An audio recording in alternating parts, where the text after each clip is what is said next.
नमस्कार दोस्तों, बिजली विभाग भर्ती 2021 थी। इसकी लास्ट डेट कल 16 मार्च को है।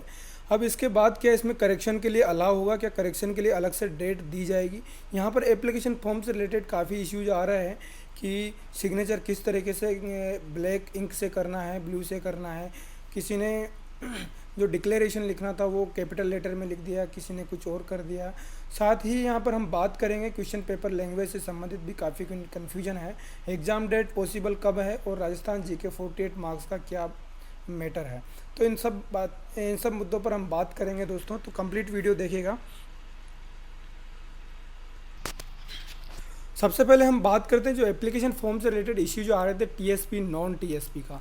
तो सबसे पहले टीएसपी नॉन टीएसपी का जो इश्यू जा रहा था, आप पहले नोटिफिकेशन देखें, आप जिस पोस्ट के लिए अप्लाई कर रहे हैं वहाँ पर चेक करें कि टीएसपी और नॉन टीएसपी दोनों में लिए कौन कौन सी कंपनी या कौन कौन से डिस्काउंट्स अलाउ हैं।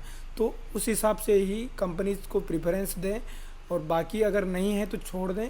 तो उस हिसाब से आप टीएसपी नॉन टीएसपी सेलेक्ट कर पाएंगे, कोई इशू नहीं आएगा। उसके बाद में प्रॉब्लम आ रही है कि सर डेट ऑफ बर्थ।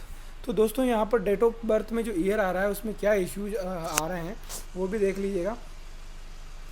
तो यहाँ पर कोई इश्यूज नहीं है। इसमें बेसिकली क्या है, जैसे ही आप कुछ करेक्शन करते हैं उसके बाद डेट ऑफ बर्थ का ईयर सेलेक्ट नहीं होता है। तो इसके बाद इसमें क्या, एक बार वैलिडेट कीजिएगा। उसके बाद में वैलिडेट करने के बाद यहाँ पर करेक्शन का ऑप्शन आ जाएगा, ठीक है। तो वैलिडेट करने के बाद ही ये ऑप्शन मिलेगा आपको। नेक्स्ट है, इज करेक्शन अलाउड। अब एप्लीकेशन फॉर्म फाइनली सबमिट कर दिया है, क्या करेक्शन कर सकते हैं इसमें। तो दोस्तों करेक्शन के लिए नोटिफिकेशन में कोई डेट मेंशन नहीं कर रखा है, कुछ भी मेंशन किया हुआ नहीं है। इसमें साफ साफ लिखा हुआ है कि आप फॉर्म फिल कर रहे हैं तो सब कुछ एकदम से अच्छे से मैच करके ही फिल कीजिएगा। बाकी बाद में किसी भी करेक्शन के लिए आपको मौका नहीं दिया जाएगा। तो ये भी यहाँ पर समझ लीजिएगा कि ऑलमोस्ट करेक्शन के लिए कोई डेट नहीं आने वाली है। अब बात करते हैं पॉसिबल एग्ज़ाम डेट की। तो पॉसिबल एग्ज़ाम डेट कब तक हो सकती है। तो दोस्तों पॉसिबल एग्ज़ाम डेट जिस तरीके से कयास लगाए जा रहे हैं, अप्रैल या मई में एग्ज़ाम कंडक्ट कराए जा सकते हैं जो बिजली विभाग की वैकेंसीज है उनके। और थोड़ा ध्यान रखें, ज़्यादा टाइम नहीं मिलेगा, मुश्किल से 2 महीने का टाइम मिलेगा आपको। तो इस 2 महीने में ही सब कुछ कवर करना रहेगा।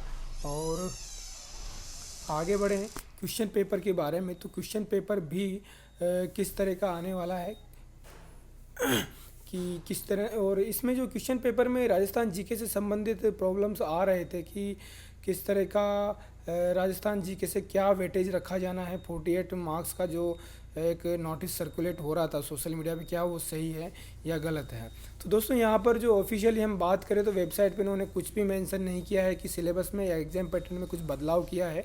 लेकिन ये जो नोटिफिकेशन सर्कुलेट हो रहा था काफ़ी जगह पे, और मैंने भी देखा, मैंने भी वीडियो बनाया था उस पर, लेकिन पूरी तरीके से इस पर विश्वास नहीं किया जा सकता। आपके पास जो सिलेबस है, एग्ज़ाम पैटर्न है, उसके हिसाब से ही आप तैयारी कीजिए।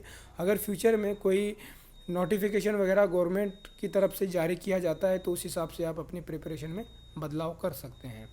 दोस्तों यहाँ पर 5वां पॉइंट जो होता है क्वेश्चन पेपर लैंग्वेज से संबंधित, कि क्वेश्चन पेपर जो है हिंदी में आएगा, इंग्लिश में आएगा। तो दोस्तों इसमें साफ साफ मेंशन कर रखा है नोटिफिकेशन में, अभी बताता हूँ मैं आपको। तो दोस्तों ये नोटिफिकेशन है जिसमें आप देख पा रहे हैं, यहाँ पर लिखा हुआ है the question papers except Hindi general और part B cell B in English only. तो बाकी सब कुछ इंग्लिश में ही होगा, सिर्फ हिंदी जनरल वाला जो पार्ट है वो आपका हिंदी में होगा। तो ये जयन के लिए हम बात कर रहे हैं। और बाकी जो पोस्ट है, जैसे कि जूनियर केमिस्ट की हम बात करें तो यहाँ पर जो जूनियर केमिस्ट है उसके लिए भी सेम यही है, हिंदी जनरल को ही हिंदी में रखा जाएगा, बाकी सब इंग्लिश में होंगे। और बाकी और भी देख लेते हैं।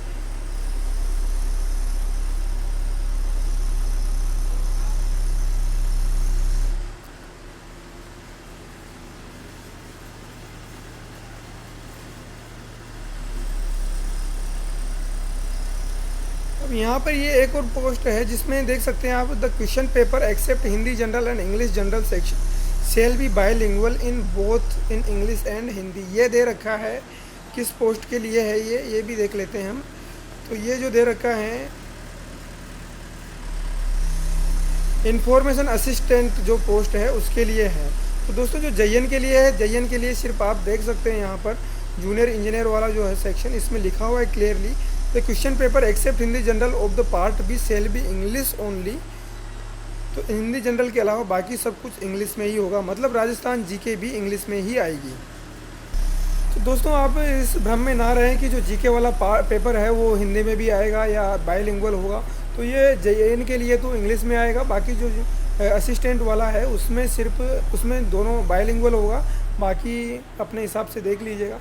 और साथ ही कुछ बच्चों की जो प्रॉब्लम आ रही थी कि सर सिग्नेचर जो हैं वो ब्लू इंक से कर दिए हैं,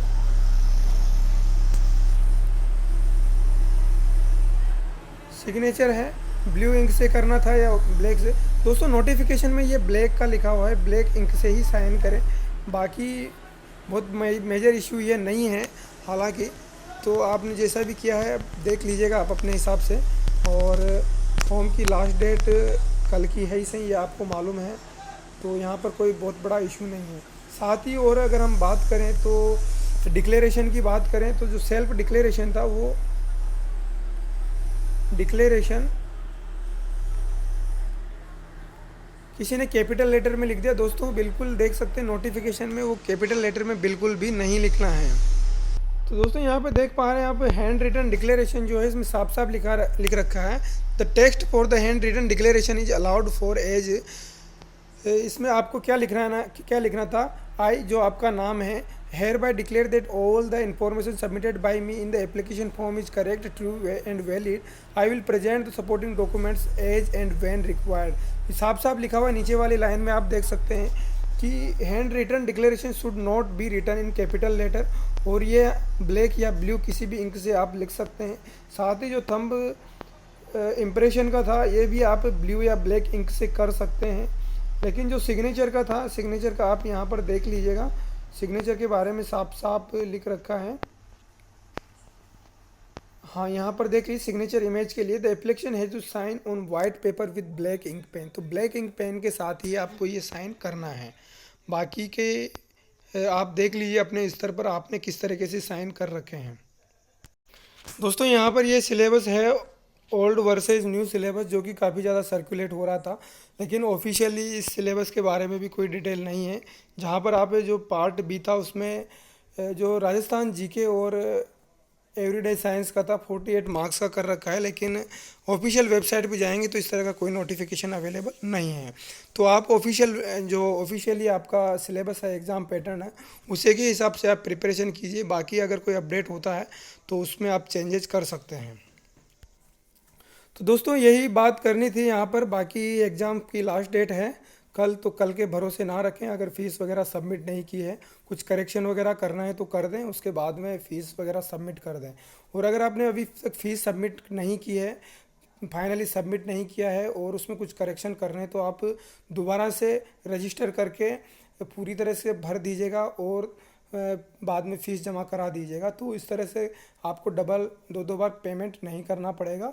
तो दोस्तों ये थी यहाँ पर यही बात करनी थी, और बाकी प्रिपरेशन कंटिन्यू रखिएगा क्योंकि एग्ज़ाम को बहुत ज़्यादा समय नहीं लगेगा। Exam date I think April या मई की मिलेगी आपको मोस्ट प्रोबेबली। जिस तरीके से विद्युत विभाग जो सेंटर वगैरह के लिए बात की जा रही है, कुछ सोशल मीडिया पे जो इनकी तरफ से कुछ सर्कुलर से जो वायरल हो रहे हैं, उसके हिसाब से अप्रैल में आपके एग्ज़ाम हो सकते हैं, अप्रैल या मई में। तो आप उसी हिसाब से प्रिपरेशन रखिए। ठीक है दोस्तों, मिलते हैं अगले वीडियो में। जय हिंद, जय भारत।